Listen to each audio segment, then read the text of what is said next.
On the first day of school, Victor stood in line half an hour before he came to a wobbly card table. He was handed a packet of papers and a computer card on which he listed his one elective, French. He already spoke Spanish and English, but he thought someday he might travel to France, where it was cool. Not like Fresno, where summer days reached 110 degrees in the shade. There were rivers in France, and huge churches, and fair skinned people everywhere, the way there were brown people all around Victor. Besides, Teresa, a girl he had liked since they were in catechism classes at St. Teresa's, was taking French too. With any luck, they would be in the same class. Teresa is going to be my girl this year, he promised himself as he left the gym full of students in their new fall clothes. She was cute, and good in math too, Victor thought as he walked down the hall to his homeroom. He ran into his friend, Michael Torres, by the water fountain that never turned off. They shook hands, Raza style, and jerked their heads at one another in a saludo de vato. "How come you're making a face?" asked Victor. "I ain't making a face essay. This is my face," Michael said. His face had changed during the summer. He had read a GQ magazine that his older brother had borrowed from the bookmobile and noticed that the male models all had the same look on their faces. They would stand, one arm around a beautiful woman, and scowl.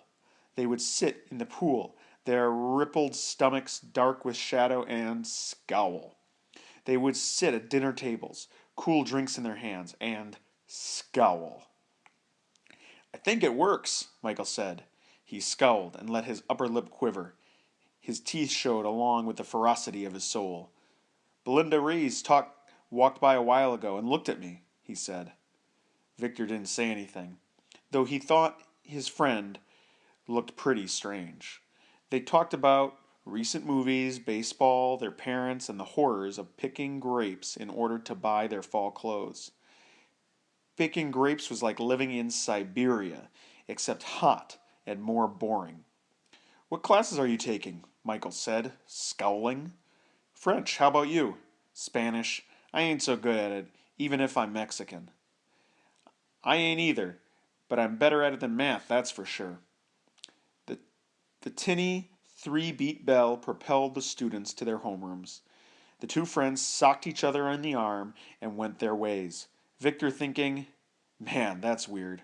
Michael thinks making a face makes him handsome. On the way to his homeroom, Victor tried a scowl. He felt foolish, until out of the corner of his eye, he saw a girl looking at him. "Huh," he thought, "maybe it does work." He scowled with greater conviction.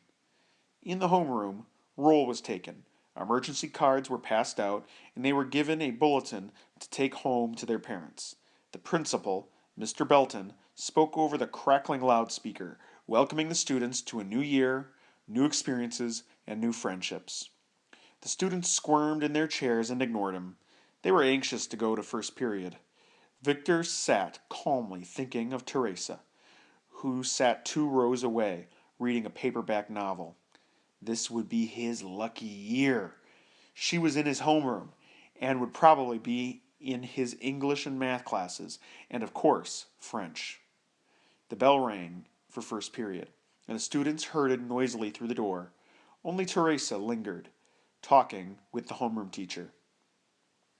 "So you think I should talk to Mrs. Gaines?" she asked the teacher. "She would know about ballet?" "She would be a good bet," the teacher said, then added, "or the gym teacher, Mrs. Garza." Victor lingered, keeping his head down and staring at his desk. He wanted to leave when she did, so he could bump into her and say something clever. He watched her on the sly. As she turned to leave, he stood up and hurried to the door, where he managed to catch her eye. She smiled and said, "Hi, Victor." He smiled back and said, "Yeah, that's me." His brown face blushed. Why hadn't he said, "Hi, Teresa," or "How was your summer?" or something nice? As Teresa walked down the hall, Victor walked the other way, looking back, admiring how gracefully she walked, one foot in front of the other.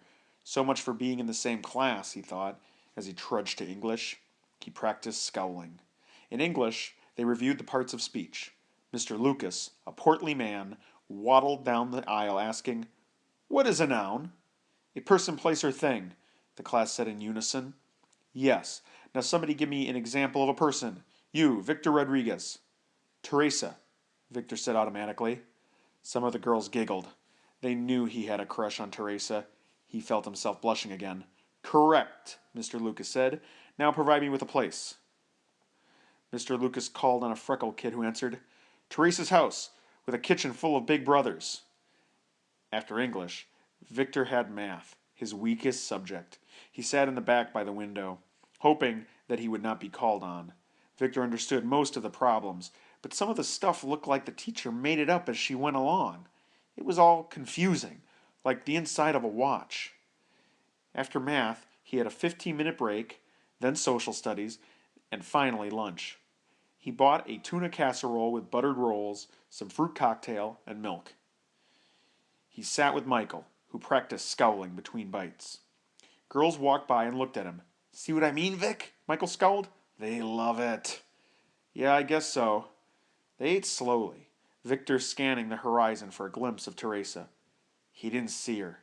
She must have brought lunch, he thought, and is eating outside. Victor scraped his plate and left Michael, who was busy scowling at a girl 2 tables away. The small triangle-shaped campus bustled with students, talking about their new classes. Everyone was in a sunny mood. Victor hurried to the bag lunch area, where he sat down and opened his math book. He moved his lips as if he were reading, but his mind was somewhere else. He raised his eyes, slowly, and looked around. No Teresa.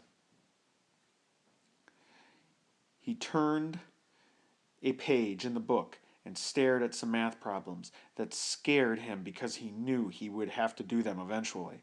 He looked at the right. Still no sign of her. He stretched out lazily in an attempt to disguise his snooping. Then he saw her. She was sitting with a girlfriend under a plum tree. Victor moved to a table near her and daydreamed about taking her to a movie. When the bell sounded, Teresa looked up, and their eyes met. She smiled sweetly and gathered her books.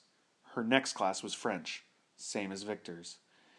They were among the last students to arrive in class, so all the good desks in the back had already been taken. Victor was forced to sit near the front, a few desks away from Teresa, while Mr. Bueller wrote French words on the chalkboard. The bell rang. Mr. Bueller wiped his hands and turned to the class, and said, "Bonjour." "Bonjour," braved a few students. "Bonjour," Victor whispered. He wondered if Teresa had heard him. Mr. Bueller said that if the students studied hard, at the end of the year they could go to France and be understood by the populace. One kid raised his hand and asked, "What's populace?" "The people. The people of France." Mr. Bueller asked if anyone knew French. Victor raised his hand, wanting to impress Teresa. The teacher beamed and said, "Très bien. Parlez-vous français?" Victor didn't know what to say. The teacher wet his lips and asked something else in French. The room grew silent. Victor felt all eyes staring at him. He tried to bluff his way out of it by making noises that sounded French. "La mi vave mi con le grandma?" he said uncertainly. Mr. Bueller, wrinkling his face in curiosity, asked him to speak up. Great rose bushes of red boomed on Victor's cheeks. A river of nervous sweat ran down his palms. He felt awful. Teresa sat a few desks away, no doubt thinking he was a fool. Without looking at Mr. Bueller, Victor mumbled, "Frenchy, oh, wee, gee, in September?" Mr. Bueller asked Victor to repeat what he had said. "Frenchy, oh, wee, gee, in September?" Victor repeated. Mr. Bueller understood that the boy didn't know French and turned away. He walked to the blackboard and pointed to the words on the board with his steel-edged ruler. "Le bateau," he sang. "Le bateau," the students repeated. "Le bateau est sur l'eau," he sang. "Le bateau est sur l'eau." Victor was too weak from failure to join the class. He stared at the board and wished he had taken Spanish, not French. Better yet, he wished he could start his life over. He had never been so embarrassed. He bit his thumb until he tore off a sliver of skin. The bell sounded for fifth period, and Victor shot out of the room, avoiding the stares of the other kids, but had to return for his math book. He looked sheepishly at the teacher, who was erasing the board, and then widened his eyes in terror at Teresa, who stood in front of him. "I didn't know you knew French," she said. "That was good." Mr. Bueller looked at Victor, and Victor looked back. "Oh, please don't say anything," Victor pleaded with his eyes. "I'll wash your car, mow your lawn, walk your dog, anything. I'll be your best student, and I'll clean your erasers after school." Mr. Bueller shuffled through his papers on the desk. He smiled and hummed as he sat down to work. He remembered his college years when he dated a girlfriend and borrowed cars. She thought he was rich because each time he picked her up in a different car. It was fun, until he had spent all his money on her and had to write home to his parents because he was broke. Victor couldn't stand to look at Teresa. He was sweaty with shame. "Yeah, well, I picked up a few things for movies and books and stuff like that."